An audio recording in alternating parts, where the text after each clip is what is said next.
Have you noticed how the word rapture seems to rise again and again whenever the world feels on edge?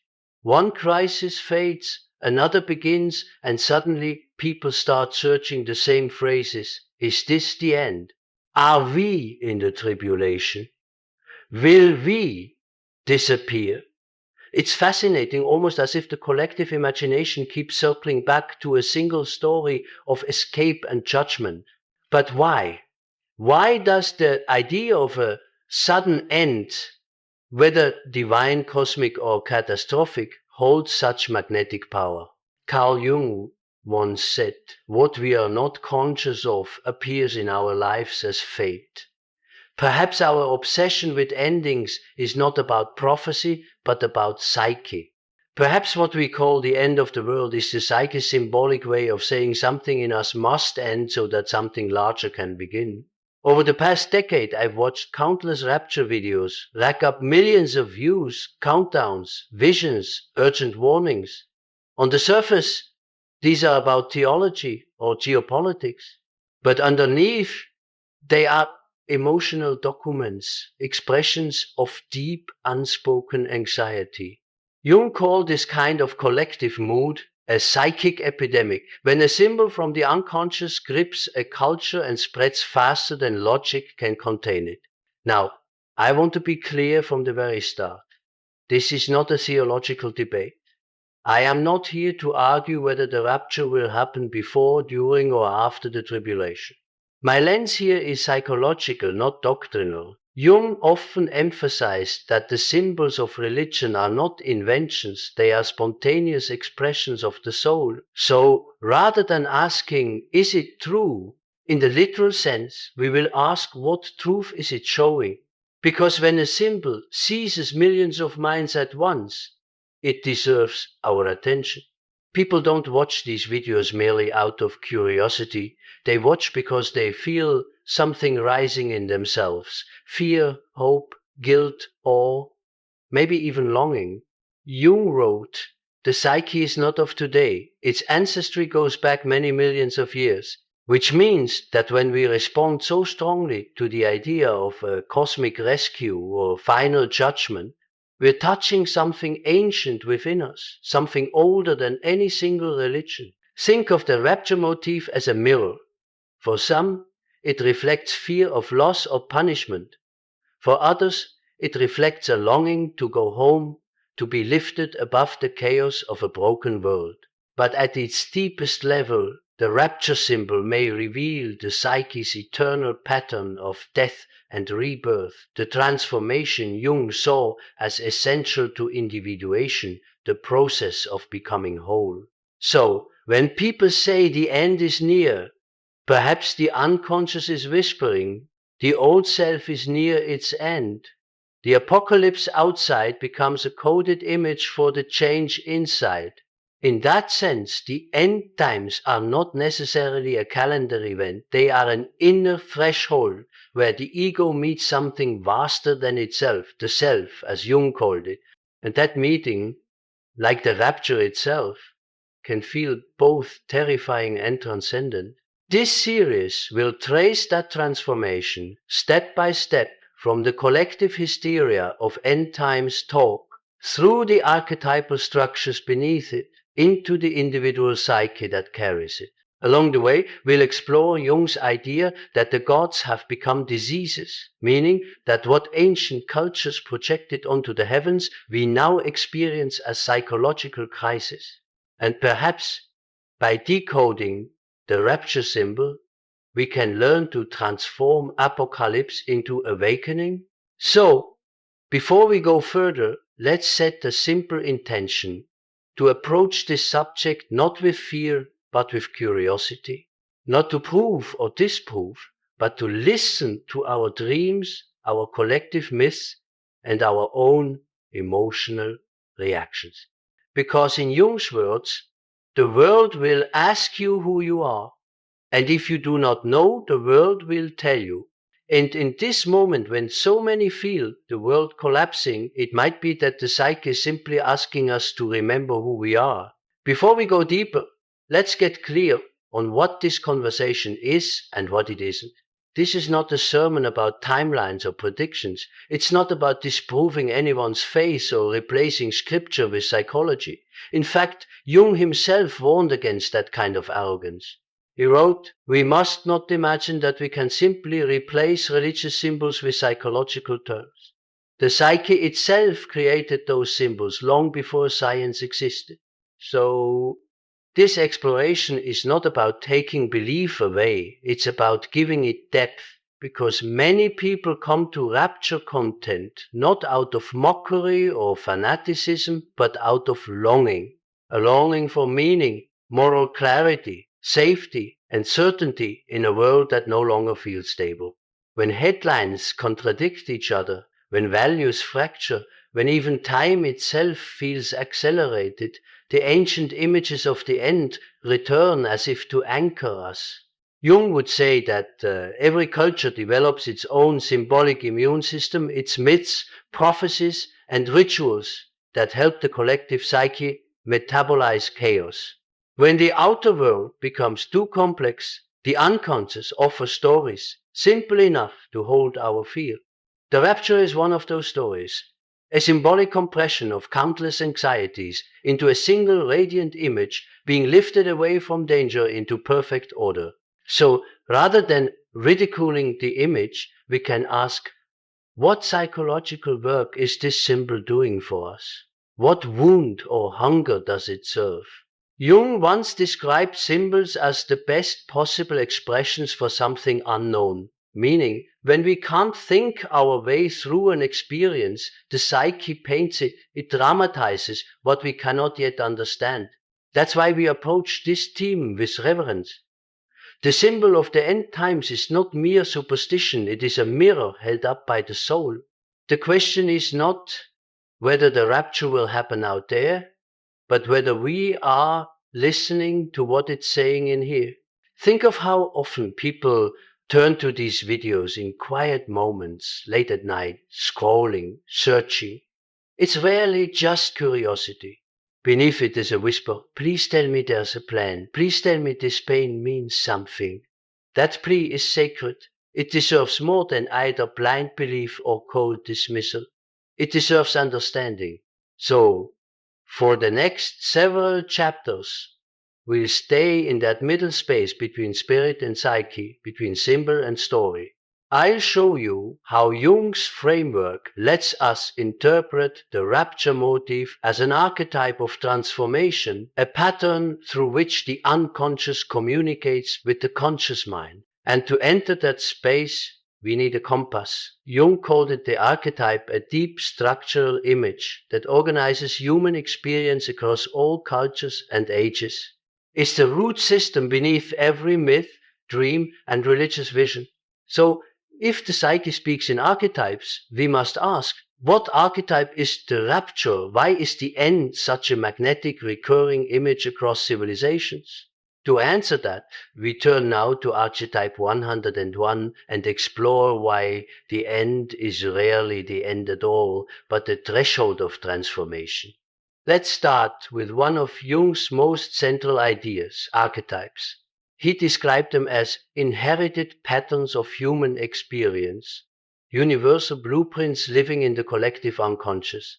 They are not mere images, but energies, ancient psychic structures that shape how we perceive, desire, and fear. Every archetype tells a story the soul already knows. The mother, the hero, the trickster, the wise old man, the child. And then one that always returns in moments of great upheaval, the archetype of apocalypse, or what Jung might call the death rebirth pattern. When we look closely at the rapture myth, we can see this pattern shimmering underneath.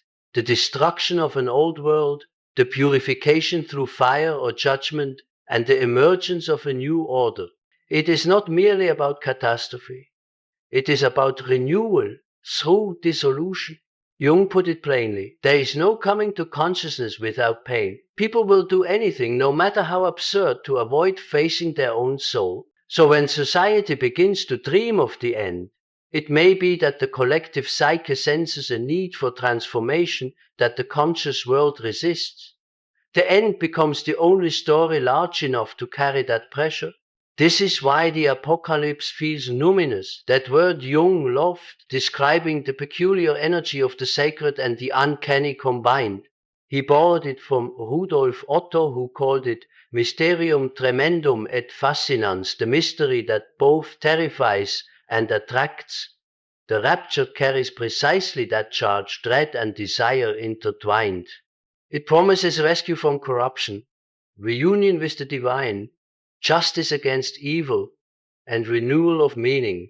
Notice that in almost every civilization, this archetype appears under different names. The Hindus speak of Kali Yuga, when the age of darkness ends and renewal begins. Norse mythology tells of Ragnarök, where gods and giants destroy each other before a new world rises from the sea. Even the alchemists, Jung's great teachers, described their process as a nigredo, a blackening, when all matter must decay before the gold can emerge. Jung interpreted these patterns as expressions of the psyche's teleology, its drive toward wholeness. When the old structures of life or meaning no longer serve, the unconscious begins to dissolve them through symbols of destruction. It's as if the soul itself declares this cannot continue as it is. The apocalypse in that sense is not an error. It's an announcement of inner evolution. That's why the rapture motif resonates so powerfully today. It carries both collective exhaustion and spiritual promise. It says, all this suffering must mean something. In Jungian terms, it is the self, the archetype of divine totality, calling the fragmented ego toward reunion. But from the ego's viewpoint, that call feels like the end of everything it knows. So when people are drawn to rapture stories, they're not merely fascinated by destruction, they're feeling the pull of transformation. Jung once wrote, "The apocalypse is not around the corner. It is in the soul, and yet these archetypes don't awaken in every generation equally. They flare up when a civilization feels psychologically cornered, when uncertainty overwhelms the conscious mind." So the next question is, why now? Why does this archetype light up more fiercely in our time than others? To answer that, we need to look beyond the individual psyche and into the collective unconscious, the shared field where these ancient symbols surge and spread. Jung often said that the unconscious is not just individual, it is collective. Beneath our personal dreams and memories, he saw a vast shared field, a psychic ocean from which all human minds draw. This collective unconscious is where archetypes live. It's not an invention of culture, but the very soil from which culture grows. When that deep layer becomes activated, symbols begin to surface everywhere at once across art, media, dreams, and conversation. You might say the collective unconscious behaves like an emotional weather system, invisible yet capable of synchronizing millions of hearts and minds under the same mood. In moments of cultural stress, pandemics, wars, ecological collapse, the psychic atmosphere becomes charged. The rational ego, overwhelmed by uncertainty, starts to fragment. That's when archetypal images rise, like storm clouds, floods, fire, collapse, revelation, salvation. They are the psyche's way of restoring order through image when logic fails. Jung wrote, when the rational world is shaken, the irrational returns in symbolic form. And today, social media acts as a synchronizing amplifier of that return. Each scroll through an endless feed of anxiety and prophecy tightens the web between our personal fears and collective symbols. One person's private dread becomes another's confirmation. One visionary dream becomes a trend. Jung could never have foreseen the algorithm, yet he foresaw its effect. The more a man's life is dominated by the collective attitude, the more his individuality is swallowed up. When many minds focus on the same charged image, the rapture, the antichrist, the collapse, the shared emotion begins to feel like proof. The symbol gains density. Its energy crosses the line from imagination into what Jung called psychic fact, something experienced as undeniably real, regardless of physical evidence. That's a strange paradox of our age. Technology gives us global communication, but also global contagion of emotion. We are networked in both data and dream. The collective unconscious finds a perfect echo chamber in our screens. And the more chaotic the outer world appears, the more the inner world projects its need for closure and purification outward. The apocalyptic motif becomes a pressure valve for meaning. If you've ever felt caught in that current checking videos, scrolling headlines, feeling both dread and fascination, you've touched this dynamic.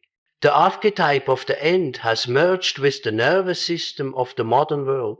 It's not simply you fearing the end, it's the collective psyche dreaming through you. But why does this dream so often take the form of panic? Why does transformation so easily masquerade as terror?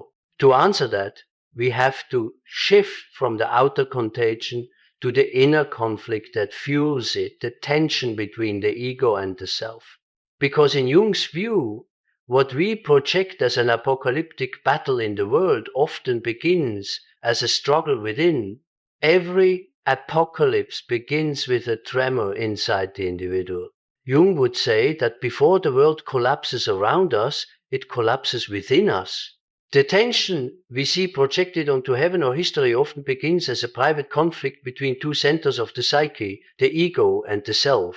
The ego is our conscious identity, the I that plans, fears, and insists on control. It's the narrator of our personal story, constantly seeking stability and continuity. The self, on the other hand, is the organizing totality of the psyche, the divine pattern that includes both conscious and unconscious, light and shadow. Jung called it the God image within, meaning not a deity we worship, but the principle of wholeness that guides our inner evolution. The friction between them is inevitable. The ego wants safety, the self wants transformation. The ego says, let things stay as they are. The self whispers, you cannot stay the same. When life demands growth through loss, illness, failure, or revelation, the ego experiences that invitation as annihilation. The more tightly we cling to who we think we are, the more terrifying the process of becoming who we're meant to be. Jung once observed, the greatest danger in times of turbulence is not the turbulence, it is to act with yesterday's logic. That's exactly what the psyche dramatizes in apocalyptic imagery. When the ego resists change, the unconscious stages a symbolic catastrophe. The world ends, heavens shake, the chosen are lifted, and the old order is destroyed.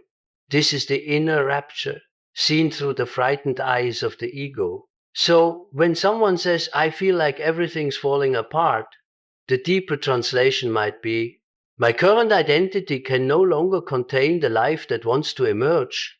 The end-time panic is not only theological anxiety, it's psychological resistance. The tribulation becomes a metaphor for the suffering that precedes inner rebirth. Jung believed that such thresholds are sacred. There is no birth of consciousness without pain, he wrote, and the way out is always true. When the ego feels the self approaching, it experiences that vastness as threat. Yet from the self's perspective, this very collapse is grace, it's the tearing down of walls that have kept life too small. That's why end-time fear so often feels real. Because it is real, psychically real. The psyche is signaling that something must die, a worldview, a false certainty, an outdated identity. But because the ego cannot yet imagine what comes after, it imagines only destruction. To live through that moment consciously, to let the old dissolve without despair, is the beginning of individuation.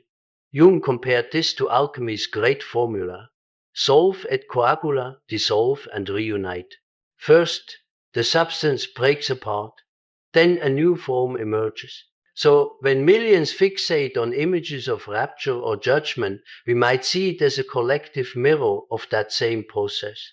Humanity itself is at the threshold between epochs, its old ego structures dissolving, its larger self demanding to be known.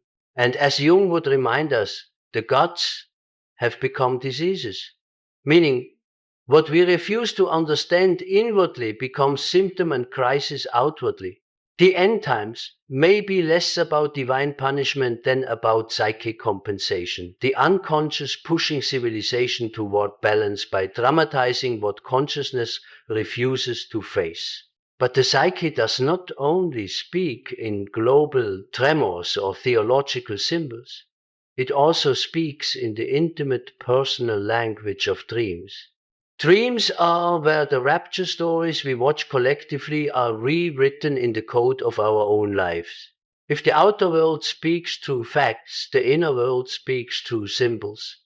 Jung called symbols the living language of the unconscious messages, written in image and feeling rather than logic. A dream, a sudden vision, even a viral motif online, these are how the psyche attempts to communicate something the conscious mind cannot yet say directly. When you dream of disappearance, of being lifted or left behind, of skies opening, of trumpets or sudden division, these are not random.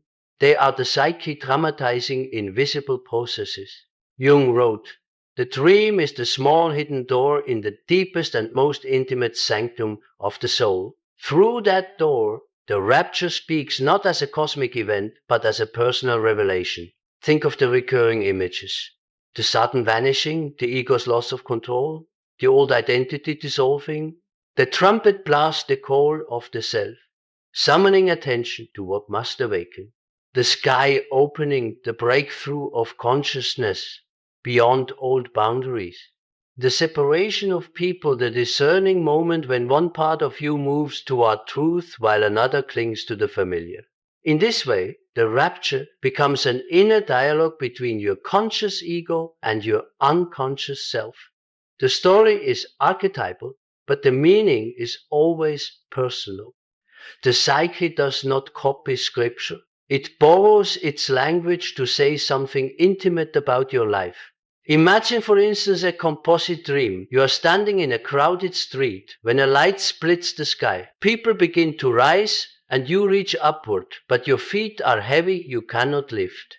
You awaken in panic, convinced it was a prophecy. But in Jungian terms, this may be the soul speaking in metaphor. Part of you longs to ascend, to transcend your current limitation, while another part resists. The fear is not about heaven or hell, but about change. The crucial move is to resist literalism. The psyche doesn't care whether the rapture really happens. It cares whether you are listening to what your rapture is asking for. Jung often warned that literal interpretation of symbols kills the symbol by reducing it to fact instead of revelation. He said every interpretation that stays on the level of intellect alone is incomplete. The symbol must be lived.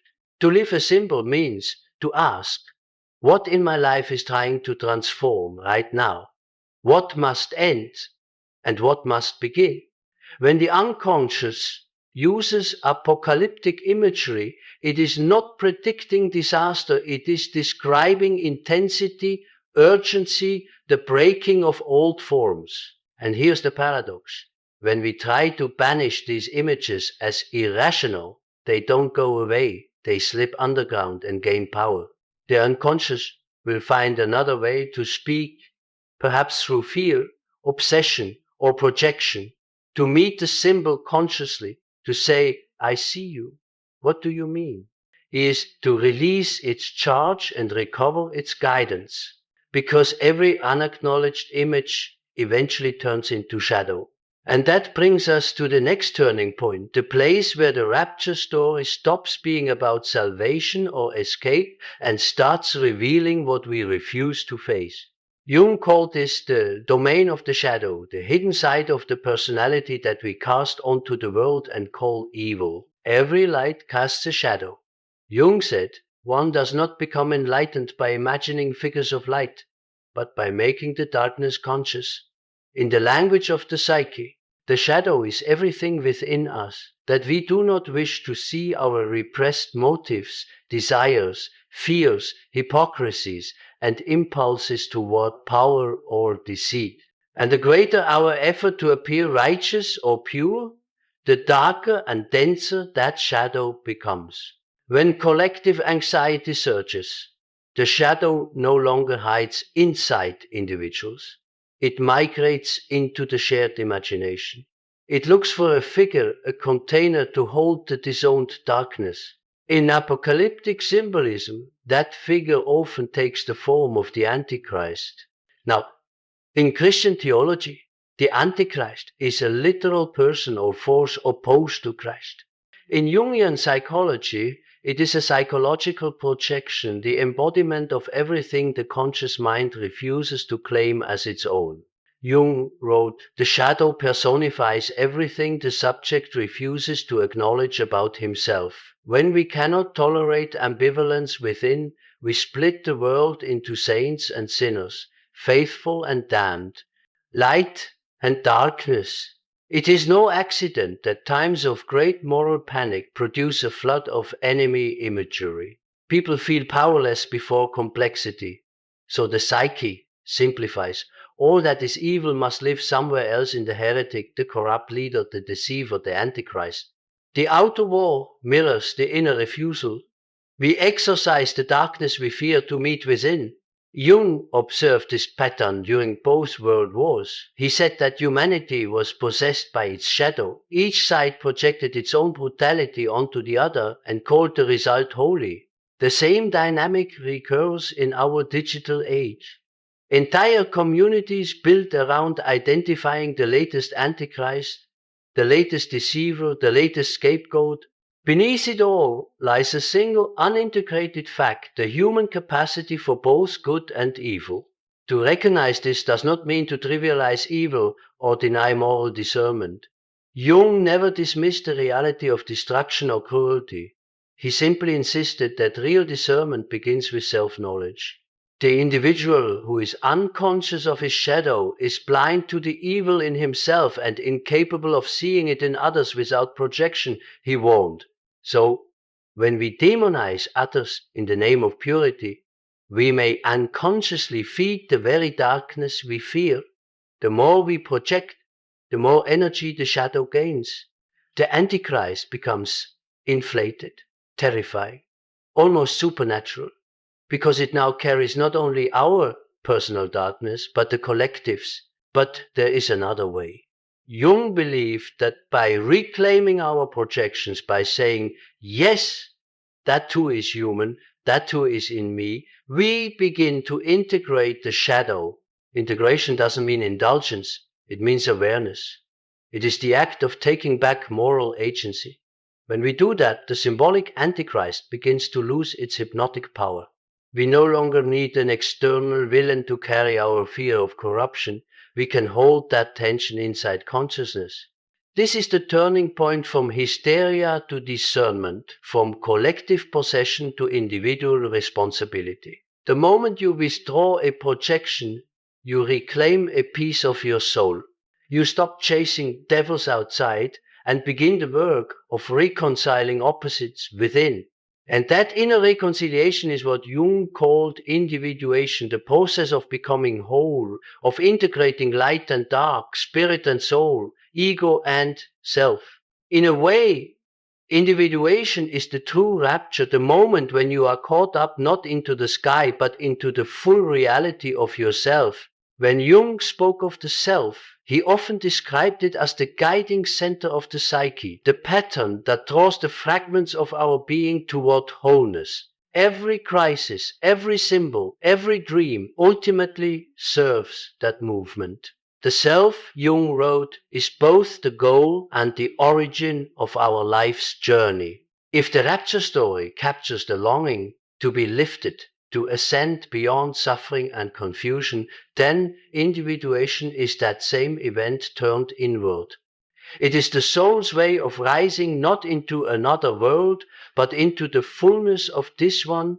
Jung might have called it a psychological resurrection, the moment when the conscious ego finally surrenders its isolated rule and begins to participate in a greater order. In religious language, this sounds like salvation. In psychological language, It is integration, the union of opposites. The shadow becomes visible, the persona softens, the spirit reconciles with the soul. The apocalypse becomes revelation, not destruction. In every chaos, Jung said, there is a cosmos. In all disorder, a secret order. To experience individuation is to undergo many small raptures, moments of being caught up into something vaster. It doesn't happen once in trumpet blasts and clouds, but continually in cycles of death and renewal. A friendship ends, a belief dissolves, an identity cracks open, and if you stay present, a new consciousness enters. That is the inner rapture, not escape from the world, but deeper incarnation within it. You can tell you are near this process when the usual certainties begin to loosen. You stop seeking safety in dogma or doom and start listening for meaning. Catastrophe turns into metaphor. Judgment becomes discernment. Fear becomes curiosity. The outer apocalypse mirrors an inner reordering. Jung noticed that as people approached this threshold, they often felt torn between two great energies, spirit and soul. Spirit seeks height, clarity, transcendence. Soul seeks depth, connection, embodiment. When these forces split, the person oscillates between inflation and despair, raptured one moment, collapsed the next. But when they reconcile, when spirit honors soul, and soul opens to spirit, the human being becomes whole. Jung wrote, the meeting of two personalities is like the contact of two chemical substances. If there is any reaction, both are transformed. Individuation is precisely that reaction, happening within one's own being. And what follows from that union is not perfection, but participation. You begin to sense that the divine drama is not only happening out there in prophecy or cosmos, but right here in consciousness. The psyche itself becomes the temple where opposites meet, heaven and earth, above and below, God and human. Jung once mused, man is the vessel prepared to receive the incarnation of meaning. So, the next time you feel the tremor of collective fear or the pull of apocalyptic fascination, pause. Ask not, is this the end? But what in me is trying to be born? The self does not seek to punish the ego, but to enlarge it, to make it porous to the whole of life. Still, knowing this in theory isn't enough. The psyche asks for embodiment, for practice, for something we can do when the old patterns grip again. Jung believed that transformation must touch both matter and mind. So now let's translate these insights into a concrete, repeatable discipline, a way to ground the body, question the fear, and integrate meaning in the moment. Every revelation needs a ritual. Insight alone doesn't calm the nervous system. It must enter the body, or else the psyche keeps shouting through anxiety and obsession. Jung warned that we do not become enlightened by the possession of knowledge, but by the transformation of experience. And transformation begins with how we meet the present moment. When panic about the end of the world rises, whether from a video, a dream, or a headline, the task is not to argue with it, but to translate it. The psyche speaks in mid, the body replies through sensation. So this protocol is not a cure, but a bridge, a way to move from chaos to coherence in about 10 minutes. First comes grounding. Before analysis, before theology, you must bring the psyche home to the body. Sit or stand and feel the weight of your spine. Let breath fall back into the lower belly, not as control but as permission. Jung once said, the spirit of evil is the negation of life. Every conscious breath is a quiet act of defiance against that negation proof that life still moves through you. Then orientation, name 3 things around you, slowly. The wall, the sound, the texture of the floor. This simple act pulls imagination out of catastrophe and into incarnation. It tells the body, I am here now, I am not in the vision. Once grounded, turn gently toward meaning. Ask yourself 3 questions, not as interrogation, but as dialogue. What part of me is afraid? Perhaps the child, the believer, the skeptic, the protector. What change is being asked? Maybe to release control, to forgive, to grow. What value must lead me now? Courage, compassion, truth, or humility? These questions open a channel from fear to understanding. The point is not to silence anxiety, but to let it evolve into insight. And then comes integration, the slow art of living, what you've learned. Here the psyche turns revelation into action. Notice what you've been projecting lately, the trait you judge most harshly in others. Ask, how might this live in me? That is your shadow spot for the day. Bring it into awareness, not guilt. Next, practice a micro surrender. One small thing your ego can release today. The need to win an argument, to be right, to doom scroll the next sign of collapse. This loosens the ego's grip so that the self can breathe through. Follow it with a soul action, something embodied and constructive. Write one honest page, take a walk, make a call you've postponed, let meaning touch matter. Finally, reconnect. Individuation is not isolation. Share what you're learning with a trusted friend or community, not as alarm but as reflection. Jung believed that consciousness expands through relationship. The meeting of two selves is where the divine hides.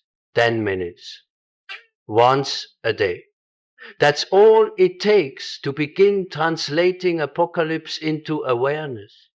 It's not an escape from the world, but a re-entry into it with steadier eyes. Because when the psyche settles, symbols soften. What once screamed as prophecy begins to whisper as guidance. And in that quiet, you start to see the deeper pattern, how these mythic storms replay themselves in the rhythms of real life. Career losses, breakups, public panic, the same archetype, different stage. So let's test this in motion, apply the protocol to a few living examples, and watch how end times fear becomes insight and agency. Theory alone can feel abstract, so let's watch how these ideas move through real experience. Jung often said that what we call crises are the experiments of life. Each of the following is an experiment, a moment when an inner rapture met an outer collapse. Case A, personal life quake. A woman in her 30s, let's call her Mara, lost her job, her partner, and her sense of direction in the same 6 months. Nights became a spiral of apocalyptic videos. She told me, it feels like God is warning me that everything's about to end. Through a Jungian lens, the symbol of ending was mirroring her ego's disintegration. Her old identity, career, achiever, loyal partner, dependable daughter was collapsing, and the unconscious used cosmic language to describe the emotional scale of that loss. The apocalypse outside was a metaphor for the implosion inside. We applied the anti-apocalypse protocol. First, grounding. She learned to breathe down into the panic instead of running from it. Then meaning. She asked, what part of me is afraid? The answer came slowly, the part that only knows worth through productivity. That recognition alone changed everything. The rapture was not punishment, it was initiation. As she practiced micro-surrender, small acts like resting without guilt or saying no to old obligations, her anxiety shifted. Dreams once filled with storms and disappearances began to show gardens, classrooms, and conversations. She started retraining in counseling, discovering a vocation rooted in compassion rather than performance. The outer world hadn't been ending. An old self had. What felt like tribulation turned into reorientation. Jung wrote, the unconscious is always ahead of us. When Mara's conscious life fell apart, her psyche was already preparing the next stage, the wider life her old identity couldn't hold. Case B, the online panic cycle. Now, imagine Daniel, a quiet, intelligent man who spends hours each night scrolling through rapture countdowns, decoding world events. He says he's just staying informed. But beneath that vigilance lives exhaustion and loneliness.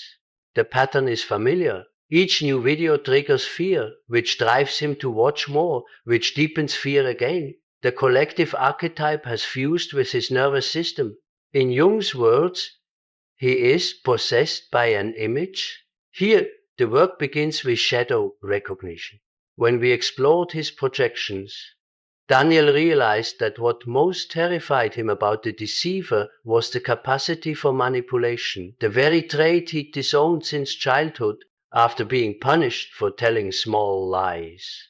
To him, deceit had become demonic. By facing it consciously, he reclaimed moral complexity. He could say, yes, I too can distort truth and I can also tell it. He ran the protocol, grounding, reflection, integration. He began setting guardrails, 1 hour of news a day, balanced by 1 hour of creating music. Each time the panic returned, he asked, what meaning am I trying to avoid? Gradually, the energy shifted from surveillance to curiosity. The archetype didn't vanish. It transformed. Daniel discovered that what he was truly longing for was communion, the sense of being part of something larger, meaningful, and ordered. Once that need was met through friendship, creativity, and honest faith, the collective storm lost its power. The end times ceased to be a countdown and became a mirror. Both Mara and Daniel show the same law. When consciousness meets the symbol with courage, it dissolves panic and releases purpose. Jung wrote, until you make the unconscious conscious, it will direct your life and you will call it fate.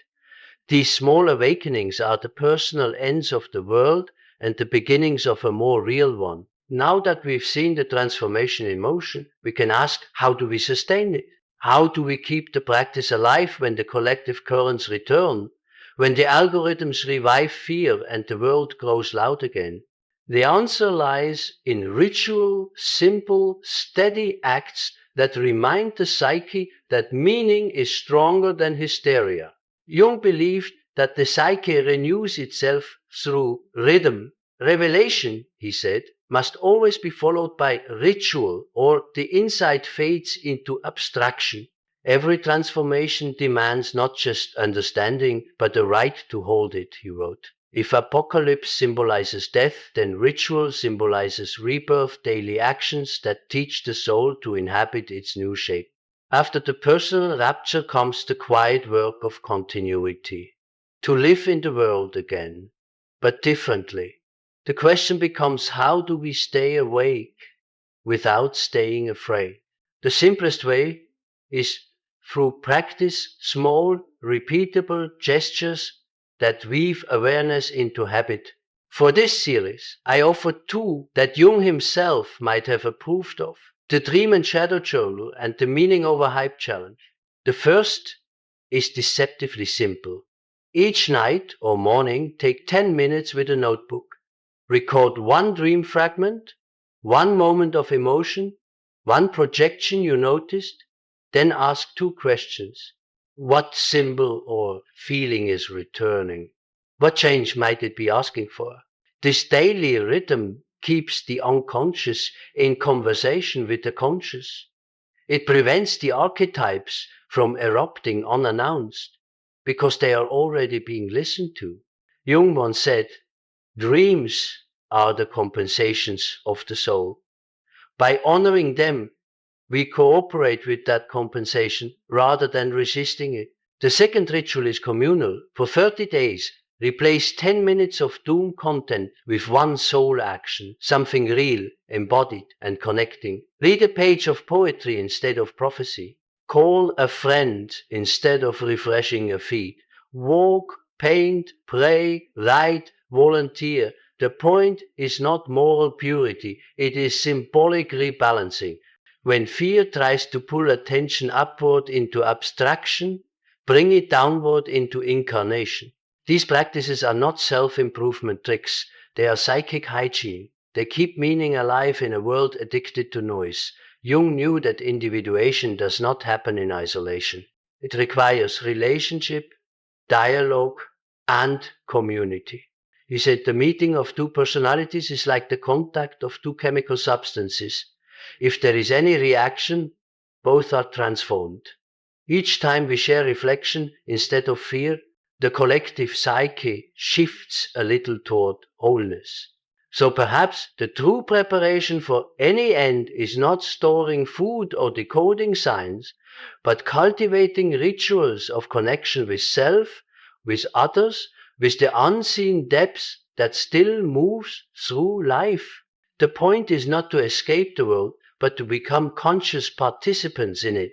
From here, we can gather the threads and see how these ideas converge, how apocalypse, shadow, and transformation all point back to the same psychological truth. That the end we fear is often the self trying to begin. As we near the end of this exploration, it's worth pausing to gather what the journey has shown us. We began with fear, fear of endings, of loss, of judgment, and followed that thread inward until it revealed its source, the psyche's own longing for transformation. The rapture, we discovered, is not just a prophecy about the sky, but a mirror of the soul. Jung would remind us that symbols are never one-dimensional. They are bridges between what we know and what we have yet to become. When a culture dreams of the end, it is announcing its readiness, perhaps unwillingly, for rebirth. Three reframes stand out. First, the outer apocalypse mirrors an inner passage. What we perceive as global unraveling often parallels psychological disintegration, the necessary death of old structures that no longer sustain consciousness. As Jung wrote, the world hangs on a thin thread, and that thread is the psyche of man. Healing begins not with predictions, but with self-knowledge. Second, projection creates enemies, integration creates discernment. When we cast our darkness onto others, we feed division and delusion. When we reclaim it, the Antichrist loses his grip, and we recover our moral sight. Jung once said, if you imagine the evil in yourself, you save the world a good deal of trouble. True spiritual maturity begins when we recognize the battlefield within. Third, readiness is not escape, but consciousness. The most reliable preparation for whatever comes political, environmental, spiritual is not panic or purity, but psychological readiness. Less fear, deeper responsibility, more love. Jung called this holding the tension of the opposites. It means standing between heaven and earth, light and dark, without fleeing into certainty. So, if you take nothing else from this episode, let it be this. Every ending, personal, cultural, or cosmic, is also an initiation. The psyche seeks wholeness through change, and fear is often the first sign that transformation is near. Look again at the world, not as a stage for punishment, but as a field of symbols in motion. Each crisis, each revelation, may be the self speaking in thunder and silence alike. Become larger than your fear. Become who you are. From here, all that remains is to continue the dialogue, to stay curious, to stay human, to keep asking what the images are asking of us. Because, as Jung said, the greatest burden a soul must bear is the unlived life. So let this not be the end of an episode, but the beginning of a lived idea, the kind that turns apocalypse into awareness. If you've stayed with me through this exploration, you've already practiced what most of the world forgets to do. You've stayed present through uncertainty. You've looked at fear without turning away. And that, in Jung's language, is a form of initiation. Only the paradox comes anywhere near to comprehending the fullness of life, he wrote. And we have lived inside a paradox tonight, that the end of things can also be their renewal. In the next episode, we'll go deeper into that mystery. synchronicity or self-deception? Jung's 4 tests for signs. We'll ask how to tell when a sign is genuine guidance from the self and when it's the ego dressing its desires in spiritual clothing. If you'd like to keep working with what we explored here, I've prepared a free companion PDF. It includes the 10-minute anti-apocalypse protocol and dream and shadow prompts you can use for 30 days of reflection. You'll find the link below. And if this conversation stirred something in you, clarity, peace, maybe a new question, leave a line in the comments. My symbol is, I think it's asking me too, because sharing a symbol out loud is how we keep it alive. It turns private insight into collective language. It's also how a community forms not around fear, but around meaning. So, like and subscribe if you'd like to walk further with these ideas. More importantly, keep walking with yourself. Take this as a reminder that transformation doesn't need cataclysm, it only needs consciousness. And as we close, I'll leave you with the same blessing Jung once gave his students. May the light you find in your darkness guide you gently home. Or, in our own words tonight, may your endings be safe passages into larger life.